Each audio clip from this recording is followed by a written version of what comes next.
Match number 67 అనేది Lucknow super Giants మరియు Mumbai Indians మధ్య జరిగినటువంటి మ్యాచ్లో లక్నో సూపర్ జైంట్స్ గెలుపొందడం అనేది జరిగింది. ముంబై ఇండియన్స్ టాస్ గెలిచి బౌలింగ్ ఎంచుకుంది. బ్యాటింగ్కి దిగినటువంటి Lucknow super giants Nicholas Pooran 29 బంతుల్లో 75 పరుగులు చేశారు.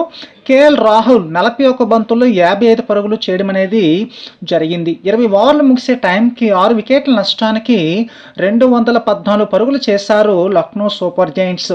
ఇక ముంబై ఇండియన్స్ బౌలింగ్ విషయానికి వచ్చేసరికి నువాన్ తుషార 4 ఓవర్లు వేసి 28 పరుగులు ఇచ్చి 3 వికెట్లు తీసుకోవడం జరిగింది.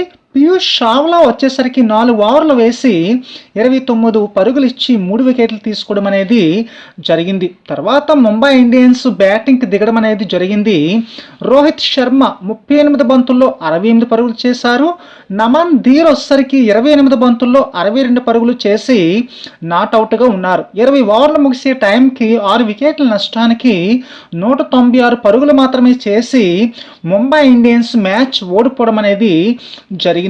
ఇక లక్నో సూపర్ జైంట్స్ బౌలింగ్ విషయానికి వచ్చేసరికి రవి బిష్నాయ్ 4 ఓవర్లు వేసి 37 పరుగులు ఇచ్చి 2 వికెట్లు తీసుకోవడం జరిగింది. నవీన్ ఉల్ హక్ వచ్చేసరికి 4 ఓవర్లు వేసి 50 పరుగులు ఇచ్చి 2 వికెట్లు తీసుకోవడం జరిగింది. ఇక ప్లేయర్ ఆఫ్ ది మ్యాచ్ వచ్చేసరికి నికోలస్ పూరన్కి ఇవ్వడం జరిగింది.